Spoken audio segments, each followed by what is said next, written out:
Hello guys, magandang araw. Meron po kasi akong bagong gawang ice candy ngayon at pinauubos ko na yung natitirang naunang ginawa ko, kaya ipamimigay ko na lang po muna sa mga suki kong mga bata.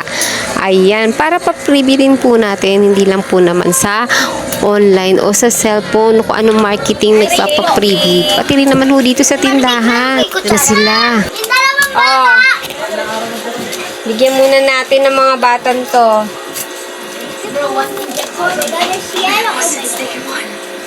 Sino pa? Uy, magkano ka na ng ano mo to? Makakain mo. Kailangan kumain po muna bago kumain ng ice candy. Dahil hindi maganda sa mga batang hindi pa ho nakapananghalian bago kumain ice candy. Baka sumakit din ho ang tiyan nila. Ayoko, kain pa ako. Ay, patingin. Ayun na. Sino pa? Una lang para mamay may makain ka. Ayan, ano natin, pa-preview natin sa kanila. Hindi lang yung mga online dyan. Meron din tayo.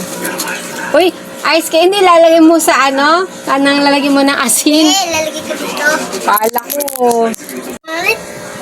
Uy, ba't nilalagyan mo ng asin yung oh, mga bata. Aray na.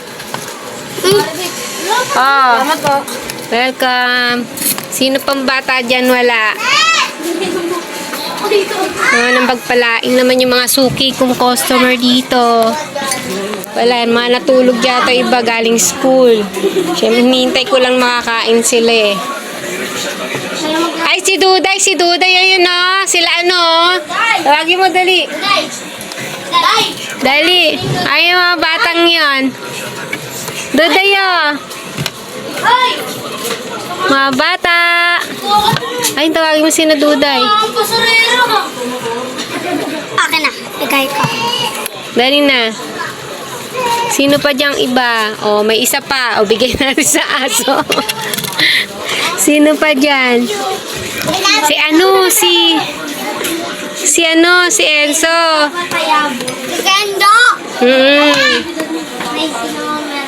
Si Kenjo. O, diba? Ayan na natin.